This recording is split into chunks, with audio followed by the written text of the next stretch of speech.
Roundtable with Mamleo. The calling number here is 617-282-0685. 617-282-0685. We want to thank our sponsor, Guaranteed Rate Mortgage Company. For all your mortgage needs, give branch manager Cora Holbrook a call at area code 781-342-0252. Guaranteed Mortgage is located at 75 State Street in downtown Boston, Mass.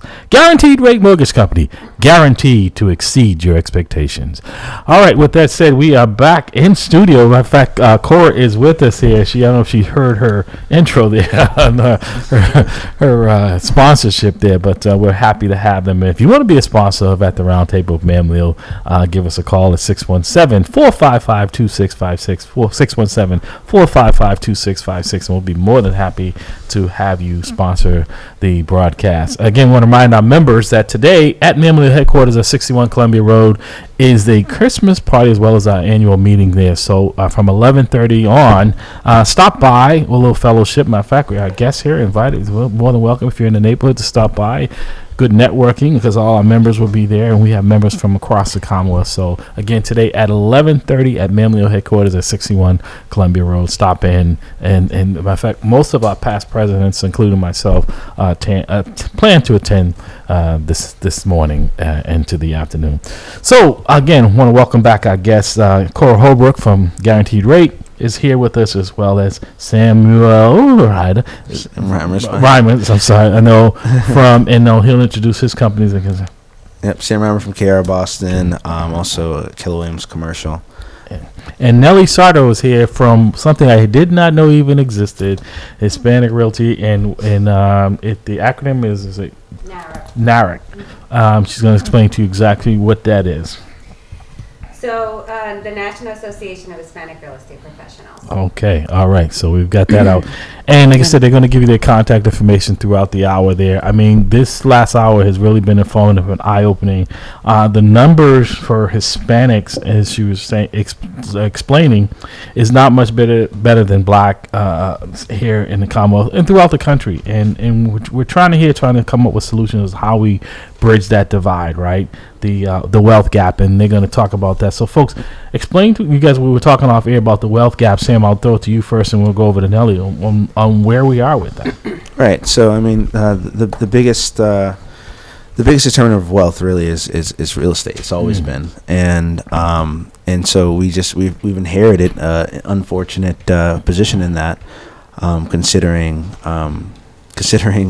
slavery and building America on our shoulders, and for black and brown people to not have access to real estate and assets in general has been very, very hard on our community, and so there's been a lot of studies recently. For instance, in 2008 during the Great Recession, 53% of black wealth was wiped out, which is major. So just figuring out ways to combat that is on the table. And to that point, because you bring up a very good point there. There's a historical, like the Tulsa. We can go historically where blacks were doing well, and other ethnic groups were doing well, right. And that was disrupted. Mm-hmm. And when it was disrupted, there was never a return from that. For instance, when you say that, I'm thinking about that. I was the first one, and my mom couldn't afford to own a home. She had 7 kids who rented. I was the first one in my family to be a home owner, right? Wow. And didn't understand the significance of that until now, because now my children know nothing of renting. They've lived in a home that we've owned, right? So that seems the norm to them. I don't see them wanting to go out and pay someone else's rent. But that was the norm in my neighborhood. Mostly everyone on my street was renters, and so breaking into that where generational, it takes a while to build up that wealth. Right. And it's just the general distrust of the system that has built up in the black and brown communities that makes it really tough. You talk about historically, like Black Wall Street. Over 200 black people were murdered, and $3 million, which is a couple billion nowadays, was wiped out at the same time. Right. So, there's a general distrust for the system. So you want everyone to play ball, but they're like, what game are we playing now? Right. And to that point, Nelly, again, in the wealth gap in the Hispanic community, is it just as glaring as it is for black? Yeah. So again, the Hispanic Wealth Project is geared to advancing Hispanic wealth. And just like my colleague here, Sam, stated, in the Great Recession, Hispanic families lost 2/3 of their median household wealth. And so later on in 14, we were like, well, we got to do something about this. And so we set out an audacious goal to basically triple Hispanic wealth in 10 years. And it seems like we're going to get there, but it's very hard, as you just mentioned. So I'm going to give you the profile of Latinos, and then I'm going to go into what strategic goals we're working on to help scale them. So like I said previously, your average Latino is about 29, 30 years old. 19% of Hispanics in the country have a higher education. The household median income nationally, $55,000. Only 3% of Latinos in the U.S. have a net worth of $1 million or more. 3%. Only 3%. Wow. The home ownership rate, I mentioned previously, 48.4%. Nativity status, 47.9% of Latinos are U.S. born. 8.4% own an investment property, which was something that we found interesting because of a lot of our, we realized that if you're a practitioner, like if you sell real estate, are in an attorney or sell insurance or are connected to the real estate field or mortgages, you have a higher, most likely will own investment property or your own property. So versus the practitioner, again, that encompasses all that, it's 58.7%, which was really alarming to us to see. Self-employment rate in the U.S. is for Latinos 10.6%.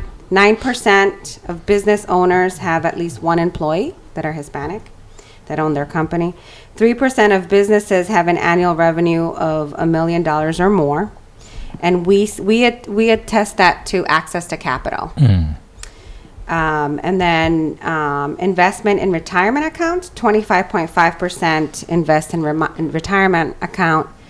A lot of our demographic is, factory working. So a lot of them offer like 401k plans. And so therefore, we believe that's why that percentage is a bit higher there. So to that point, because it's finally the ignorance even of the former president, that most people still think Puerto Rico is a different country, right? It's not part of the United States. I know there are some differences as far as voting. I mean, not vote, but representation and things of that nature. But Puerto Rico is part. If you're born in Puerto Rico, you're a U.S. citizen. Correct. And even though people are treated different as if it was a different, but it's not much different if you're here in this country. You're treated differently if you don't look like what folks consider to be the mainstream. And that's what I was saying is that there's a divide even amongst ourselves, right? Black and brown, we put ourselves in categories and we seem to not get out of it. How is it, in Sam and you guys, how do we bridge this divide and working together to maybe build our own economic base? Like I said, the big problem, we were talking about off air, is cash. And then I want to bring Cora into this because she's probably one of the few institutions that has worked in communities of color in the way that she has and built up that trust and relationship. But there's very few Coras around. Right. So there was a study by the McKinsey company about that exact thing, and what they found was the original. So some of the biggest violators of the redlining that did the most damage to the black community, those 60% of those communities are still pretty much being redlined. Like that's the effects of the redlining still in effect. And what they found was, as well, black and brown people tend to cluster in the 16 least performing states, and where the outcomes of education, jobs, and healthcare are the lowest performing in the country. And so, I would say, and they found a few other things about inheritance. The average inheritance of non-black and of the white community, it's more, and I think it was like over around 300,000, and in the black community, the inheritance is on average is about 100,000. So it's like 1/3. So and also assets. And when people speak about assets in real estate, that's huge. But what people forget about is what generates that wealth in the beginning. A lot of times is our businesses. Businesses are assets, and so I would say a big solution is really promoting more black business, black-owned businesses, or black and brown-owned businesses, as well as real estate purchases. So you build your first company, you get your first 100,000, whatever that is, put it into real estate. So I guess, Nelly, how do we put that plan into action, right? So that people like us, right? Because I see you as part of the family. I don't see you as competition. How do we build that trust so we can go to court? So it may be, for instance, I don't have all I need, but we have a different culture, and you have the other half of what I need. How do we get to pull that together so that we both can share at least some of it, where if we keep divided the way we are, neither one of us are experiencing any wealth? So I want to go back to how we're going to scale wealth. Okay. But to answer your question, I believe that... and I appreciate your honesty. Yeah, I believe that human capital is one of our biggest assets in our communities. So who do we know has access or is connected or has connections? And let's bring them to the forefront, to the conversation, to the mastermind of like, how can we better do this? And I think that a coalition or some sort of conversation where we can collaborate together, whether it's on the real estate end of things, whether it's on the finance world, so how do we bring all these head honchos in the room? That the issue there is that they don't look like us for the most part. Right. If the guys making the decisions for us don't look like us. If you've ever gone to a hearing to oppose a bill, have you had that opportunity? Oh yes. And you see, and you're like, what? Why are they making choices for me? And I haven't been asked the question. Right. Right. I get that feeling a lot in those rooms when I walk in and I'm talking to an older white gentleman that is privileged and doesn't understand that I grew up in the projects. So for me, that conversation, I have to kind of hone it down and for a second understand that he doesn't understand me, which has been my reality because with the conversation, I want to just bring it across, right? Yeah. So what I'm trying to say with that is, how can we really bring in our human capital that look like us into a room, that have the access, the power to make the impact? Right. So to that point, because Sam, one of our folks, and the gentleman's name from Dallas, Texas, when he talked about he was watching Good Morning America, and he's a white male. And it jumped out at him that about 1% of commercial properties are owned by black and brown. I mean, he couldn't believe it was that low. But that's a huge, as you were talking about that investment side and that side, is that like on an average day, Sam, how many people looking at commercial property approach you that look like me or look like Nelly? Realistically, unfortunately, it's not many, and that is a huge issue because, again, commercial is usually that's the big fish. We're talking $2 million, $10 million, and even at a 4 or 5% cap. Sorry, I'm speaking real estate terms, but at they're higher returns, even at lower standard returns for let's say a multifamily or a residential, a smaller property, and lo and behold, it's actually a simpler process. It's simple. You just need to know what to do in the processes of it, and so that's probably it's so shocking. Right, because 1%. When people think of, for instance, and I did this research on McDonald's. When they think of McDonald's, they think McDonald's wealth is based on how many burgers and fries they sell, and McDonald's real wealth is in the real estate holdings that they have. It is not on burgers, but most people, when they think of it, McDonald's is rich because of X, Y. Right. Yeah, and so another thing in that study. Done by Jason, I think it was Jason Wright.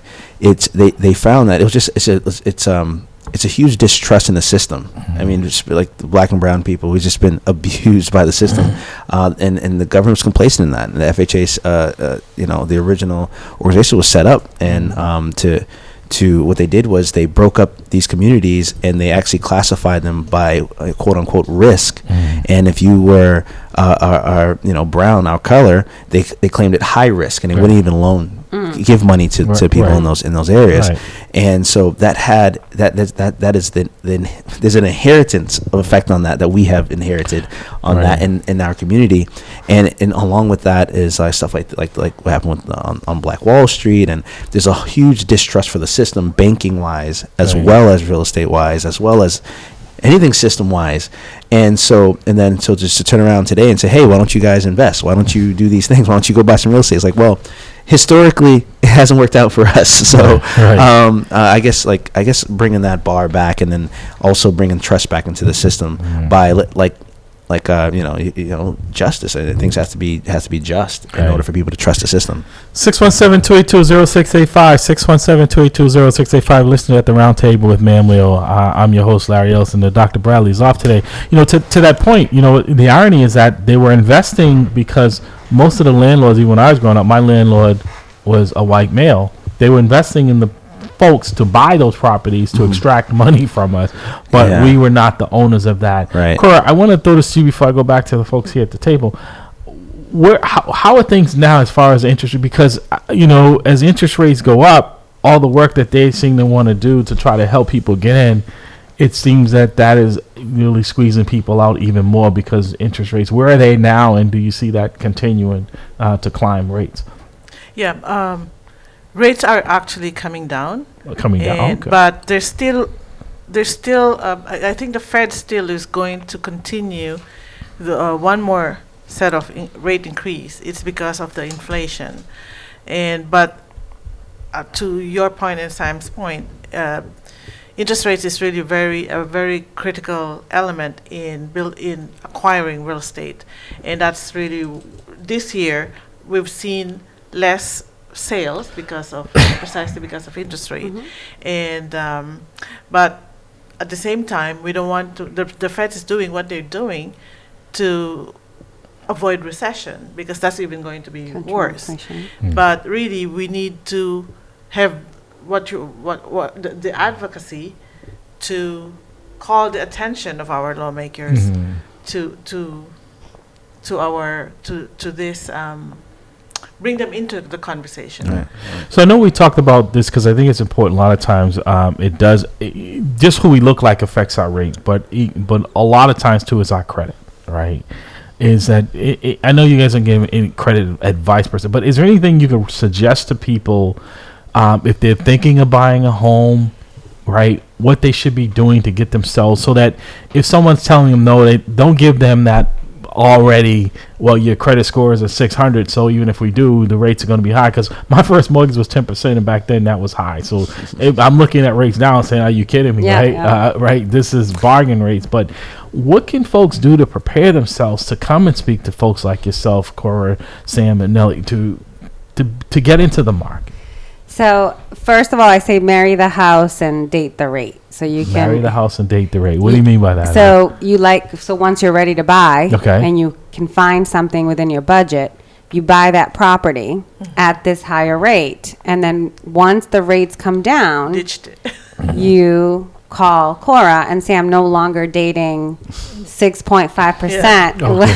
I want to date Mr. 5.2%. And so that's what I said. So. Your husband's over there checking the rates. In other words, don't get married to the 6. So to your point, to get ready for home ownership, there's a lot of local nonprofits that will pull your credit without it affecting your credit and start that conversation there. Yes. And they connect with great companies like Cora's, and they have them in the room where they do first-time home buyer classes. Yeah. So I say go there first, look at your credit. There's a parallel path to that where they go through educating you on credit and on your money relationship and how to save and how to budget, which is a conversation that we all have to have no matter where you are, right? And then from there, you go into the education on home ownership. And the greatest part about these nonprofits is that they connect you, talking about connection and human capital, they connect you to a municipality and grants and monies that are basically gifted to you. So you can qualify in previous months with the mass housing, The the Dream Yeah, it's expired already. Yeah. expired already, It but went so. we had But there's still a down payment assistance. correct. There's still down payment Yes. assistance and there's still grants available. Right. So, we had a client close with, I think it was 73,000 at the table that was a grant. Oh, wow. And they basically bought the house 100% down, 0% financing. I just believe 0% down, sorry. Yeah, I mean, a lot of people are qualified. I think there's just like, again, it's not like it would. There was a few was raised, and your parents didn't own, and they're like, well, it's not something I can achieve. Well, it's just I would say the first step was to talk to Cora, because Cora can connect you to all of those resources. That's what I would recommend. But you probably do qualify, and you also think a lot of people think that you need like 800 plus credit score. You don't. I think the lowest right now is it did they raise it? I think it was like 580. 580, yes. 580 is like you missed like a bunch of credit card payments like last month, and you probably could still get it. So that's the I mean, I think there is like a cool down period. I think it's like 3 months, but it's not that high. The wall is not as high as the wall within that you think inside of you. It's like in your head is a higher wall. But to your point there, in Boston, for instance, some people are paying more for rent than they would be, or equivalent to what their mortgage would be. No, there's a lot of people paying more in rent than they would in a mortgage. Just like you said about if you can get a 2-family and a 3-family, you would offset, not your full mortgage, but it'll be something that'll bring it down into well below what you're paying in rent. And so you just got to be willing to kind of be industrious in that way. But that's it's out there. And then you had made a comment earlier about how do we educate our communities on how to become commercial property owners or investors. And I feel that conversations, so a lot of our community is going online and finding, seminars, become an investor, become, a commercial owner. When you can do that right here in your community and bring an expert like Sam and say, these are the things you need to do to be able to buy a commercial property and kind of lay it out, right?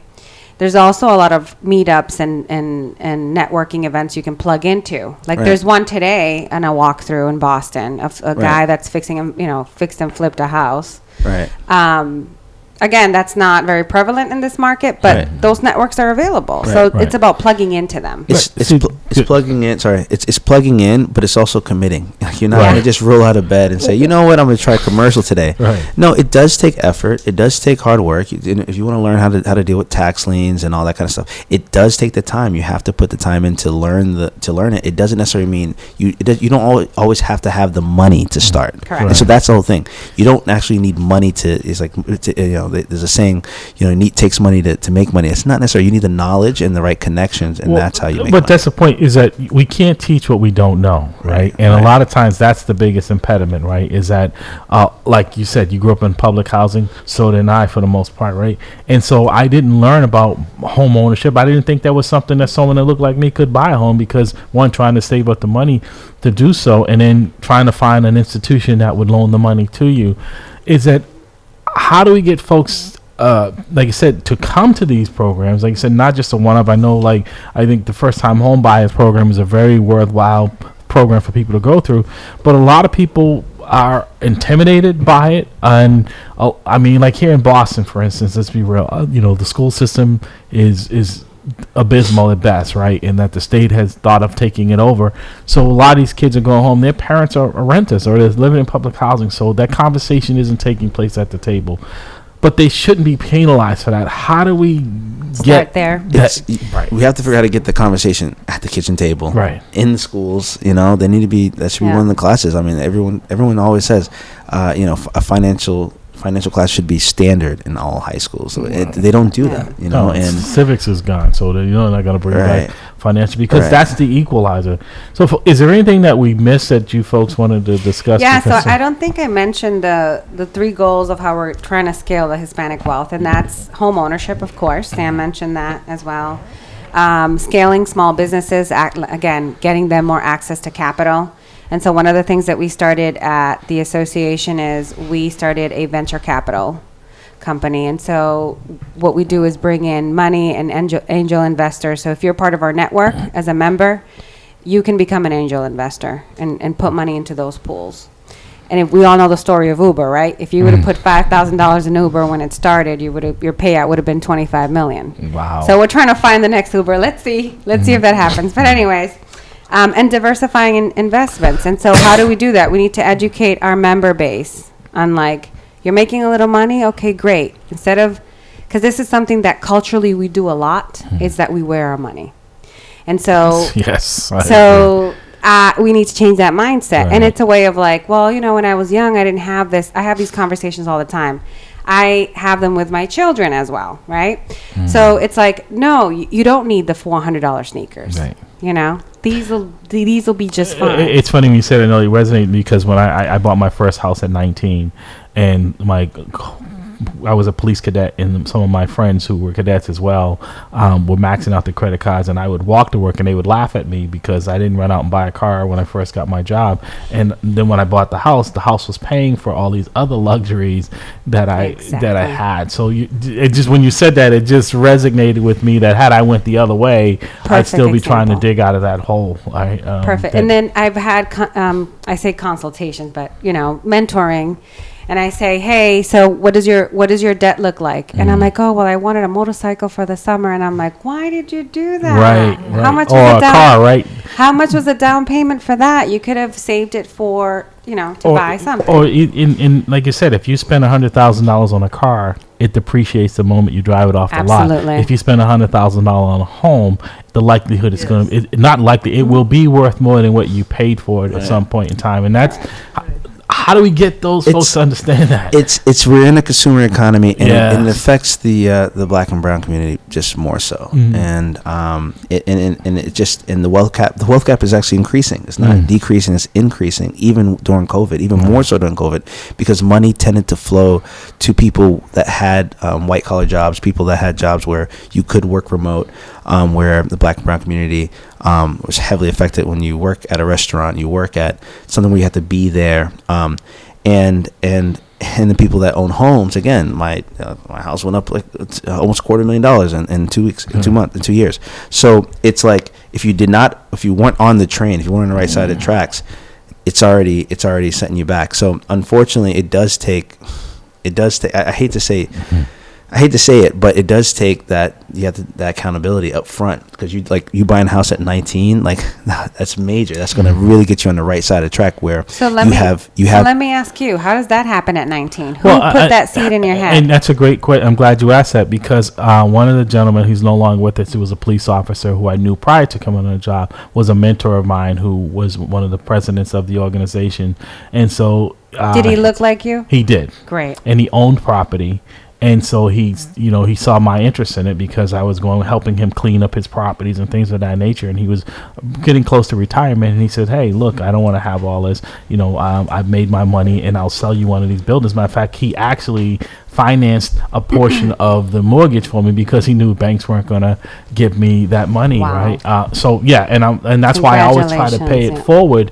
And what I do, I've done that same thing to other people as a mentor and saying, but he saw his focus, that I was the embarrassment of walking to work, having to change my uniform every day because I didn't want people to see me in that the cadet uniform.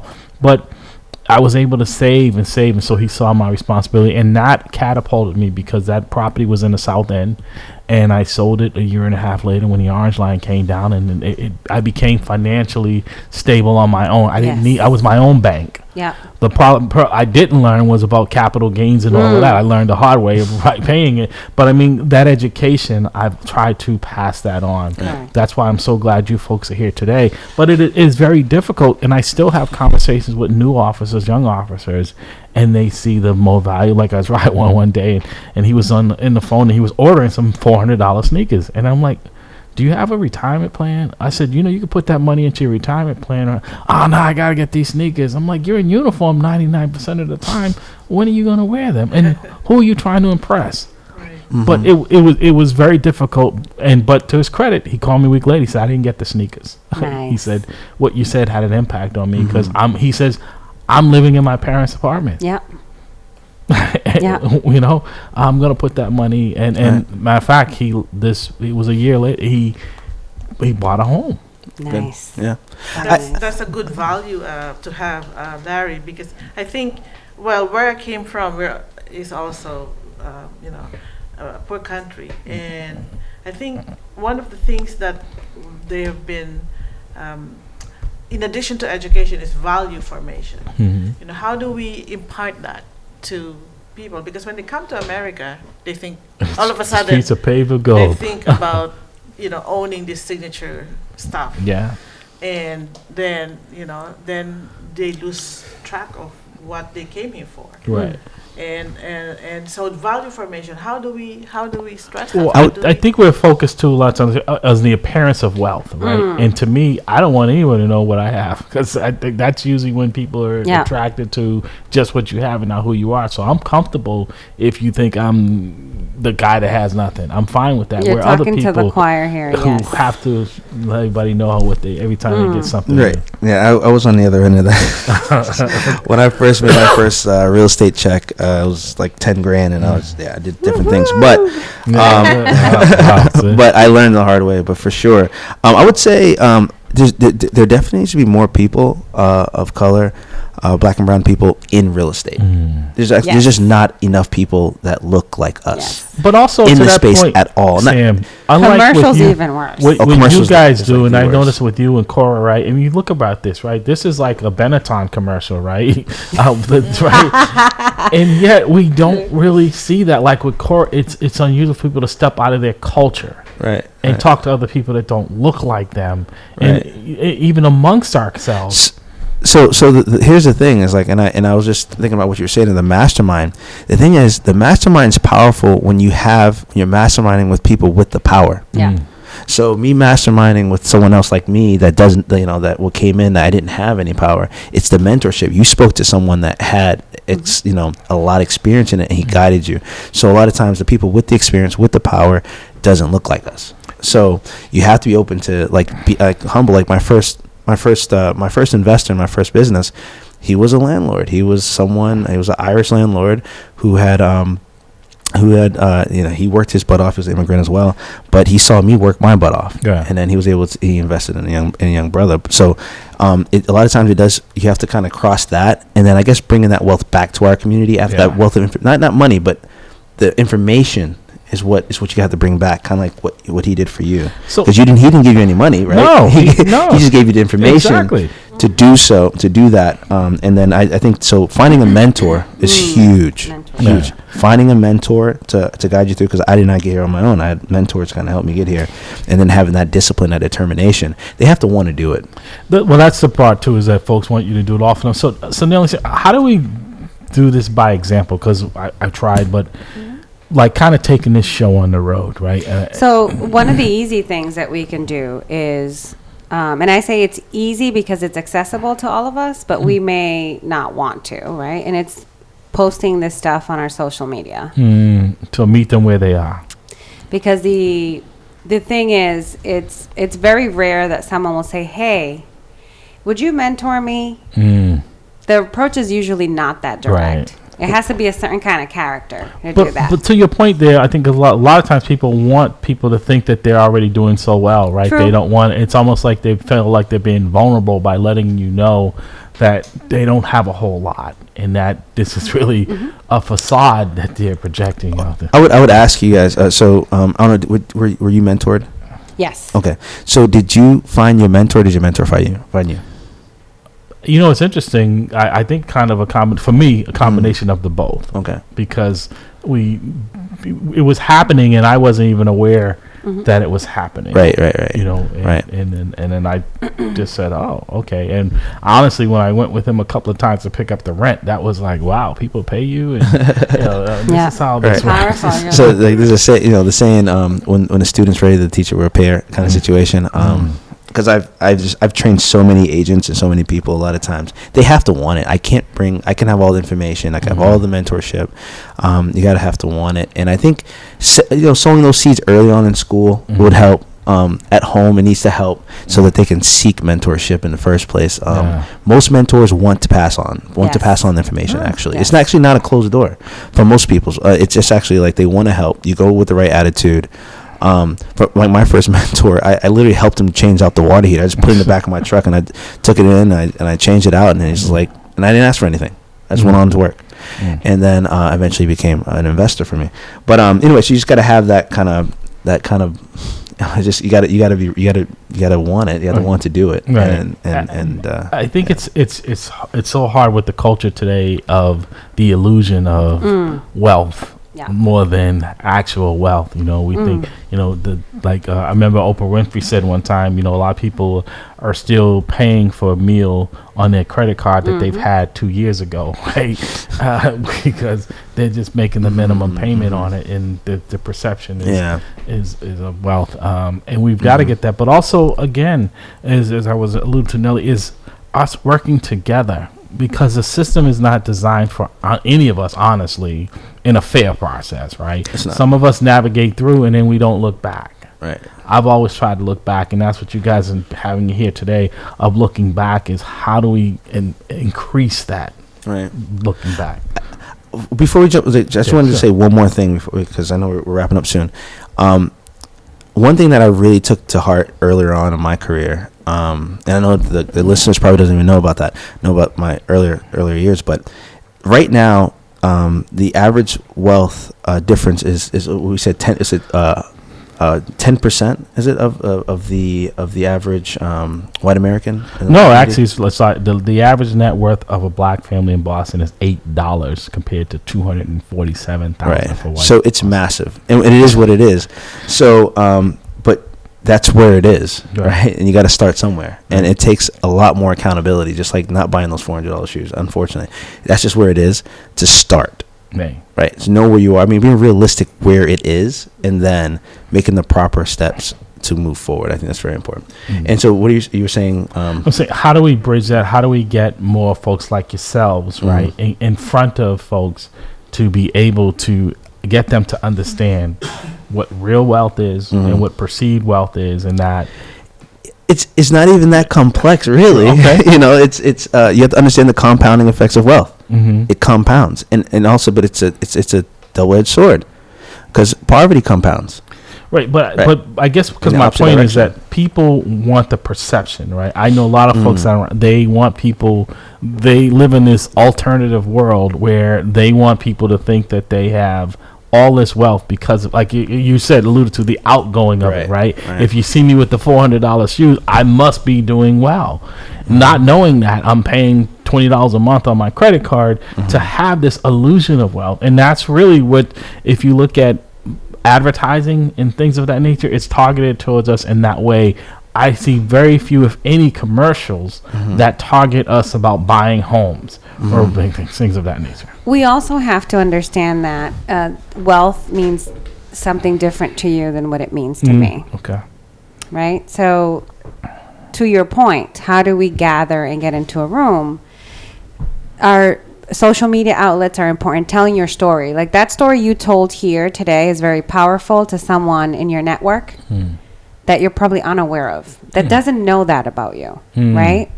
And so that's one way. The other way is people like us saying, you know what, we'll have guaranteed rate, host something and let's bring our groups into that room. Let's invite them as well, and maybe do a panel or do a network hour and start there. Things like that, because you are right. When we host events locally as NARAB, obviously Cora shows up and some of our other, but there's not many that show up that don't look like me. That's what I'm talking about, Sam. We've done this. We're trying. That's what I'm saying. We invite them, but I don't. But there's this thing about inviting, right? And I say this all the time at my realtor association. And I say, you invite me all the time, and but it's very different if you just send me an invite. It's different if you call me and say I want you to be there, right? That's an extra step. But then when I get there, am I being not ignored, but hi, or am I being included? Right. So to me, that looks like you invite me to your party, you confirm that I'm going, and when I get there, you ask me to dance. Right. To put it in basic terms, right? Right. Okay. No, that's true because, like, my organization, we do a lot of community give backs, right? Like the holiday season, we're very generous, right? Thanksgiving, we give away thousands of turkeys. Christmas, and we never have any turkeys left, or the place is bursting at the seams because of it. And then when we have something of this nature to talk about, nobody shows up, and we still have food, but no one shows up. Like, they don't see the value in this long term. It's the immediate and temporary. Okay, I'm getting something, and I didn't have to work at it. And I sometimes I wonder, am I helping or hindering an individual when I'm doing that? Makes a lot of sense. It's like our children, right? My 8-year-old. Right. You ask him, you make him think for something that's better, that's later on. He'll take what's right now. He wants it now. Exactly. It starts at the table. I wish it was something different. It starts at the dinner table. It starts at home, and I wish I don't have the answer. It's like some will and some won't. Some will and some won't. Sorry. No. One thing that I did in the past. No. Oh, sorry. Everyone wants to hear. Having a conversation. So one thing that I did in the past is I started with the churches and Pastor Hobbs. I think we did one with him 2 years ago, and there were like 20 people who showed up. I think when it comes to spiritual nourishment, they're more open to to these things. Or it's someone they trust. So that's someone they trust. Yes. Yeah. Right. So Larry, I think rather than just handing out gifts, maybe you should. Well, that's what I'm saying. Because I Teach see it as a men to gift, fish. handing out this knowledge, but people don't see it in the same way as they do the turkeys and the presents and things like that. Like I said, I see people who will go from one location to another, right, to get these things in the holiday, but yet they will not show up from one of these information sessions. If it was easy, then everyone would just have it. Like, that's the thing. And Right. so if it's again, when the student's ready, the teacher would appear. Right. You have to be so discomfortable. You have to be so uncomfortable in that position, that it just it makes you seek other things. And with that being said, the environment is so important. And I was just, because on the way in, I was just thinking about it. It's just like kind of like what you're saying, as far as you're saying.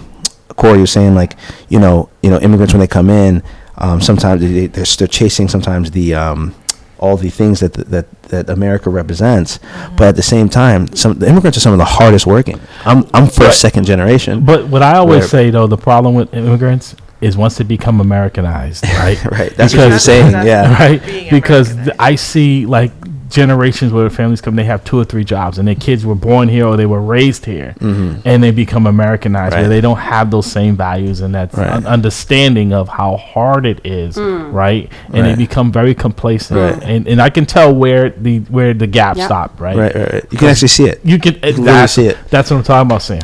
It's this, it goes, hard times make strong men, and strong men makes good times. Good times make weak men, and then weak men make hard times. So it's kind of like that same thing. But I would say, it starts at home. That my mother has a master's degree. My grandmother had 2 master's degrees. You can't say that a lot of the influence doesn't play into, like, let's say, like, my success. They're setting the bar. My mindset, right? It sets the bar. So it does start at home. Be a good think about your kid. But even if it doesn't start at home, you can find it elsewhere, because it wasn't in my home, but I found it with someone else, right? I found it mentors, and sometimes you just have to be open to that. Right. So we got a couple of minutes. I want to give each of you, and I appreciate you extending this out, because it's been great, it's been informative, and I don't want it to end here. So I want to go around the table and give you guys a few minutes closing on, let's start 2023 off on a better note, and how we are able to collectively get more people included. Sam, I'll start with you.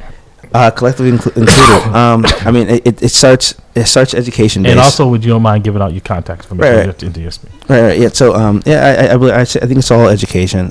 There's a saying that I always have for my company: work hard on yourself, then do your job. Educating yourself in what opportunities are out there, and understand, like, it's not going to necessarily fall in your lap. You have to go out and get it. There's plenty of resources out there. There's in the day of Google, there's no excuse really. There's just tons of information. You gotta want it. Just like you said, you put on these seminars. This is all free game. This is all free information, and it's worth more than if I gave you $100. If I gave you $1,000, it's worth less than you taking this information and putting it to use, because it can make you hundreds of thousands, even millions, if you take that information. It's all online. So starting off the year, I would say, education, health, always working out, sharp body, sharp mind, and just focus. I would say that. And you can find me. So my name is Sam Reimer. You can my phone number is 617-775-3074. Focus on. We have a residential real estate team. I have a commercial real estate business as well. And then you can always find me on all social media websites. It's just Sam Reimer. That's just on wherever you are. That's my name. I'm gonna follow you, Sam. Thanks. Yes, that's me. And Cora? Yeah, well, in addition to education is commitment. Larry, I've been doing this with you for some time, and I try to bring resources. You have, not try, you have. Like Nelly is phenomenal, and Sam is actually, that's why Sam keeps coming back here. And I'm committed to this, Larry, and if we can bring this out to the community, and not just limit us here, then I think I'm game. I'm with you, and so a commitment, not just to do this, but also it's a good thing to have the values, and I'm always here for if you have any questions, any help. Cora Holbrook. Guaranteed rate 508-345-4726. And they always say before it's funny because someone said to me recently, and I'd heard it before, but it didn't resonate. And they said, on your tombstone, the most important dates are not the beginning and the end. It's what you do in between. The journey. Exactly. And I think, and then it's so right, because our time here is a lot shorter than the time you go by some of these tombstones. You can barely see the dates on there, right? Because they've faded. You're dead longer than you're alive. So really, the impact on what you do with your short time here is more important. I just wanted to throw that out there for Nelly. Thank you for that. So for 2023, I'd say our conversation was big, telling our stories around mentors. I think mentors always aren't people. We confuse that sometimes. It could be a book.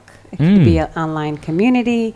It could be, self-growth mindset that you plug into. So keep that in mind. Connect to your network. If you don't have one, find a network that you identify with, because that's huge. So connect to that community, and then just set one goal, whatever that goal is. And if it's around money, if it's about around real estate, and get an accountability partner for that goal. Someone that looks like you and maybe in the same circumstance as you, and work together. That's my take it for 2023. Okay. Well, great advice. I want to thank Sam Reimer, Cora Holbrook, and Nelly Soto for coming in here and informing and enlightening. And hopefully this will not be the last. Like I said, folks, this will rebroadcast on Monday morning. So if you didn't get a chance to hear it or share it on your social media, on our Facebook page, we do as well, folks. And like I said, sometimes folks are a little hesitant because this is they're intimidated by the conversation because they feel like they can't engage in it, and like you can. That's why we have folks like this here, right? So when I leave, I'll be getting flooded with calls, and then that's why I wanted you guys to get information, and I can redirect them to the right people to help them out, because it's important. So with that, again, thank you folks so much. I wish you the best for the holidays. Thanks for having us. We're going to take our quick break, and I'm going to come back and finish this up here. You've been listening to At the Roundtable with Mamlil. We're going to take a quick break, and we'll come back and wrap it up for you. We'll be right back. This is for the This is great. You and I are analog. Because I still believe that anything is possible.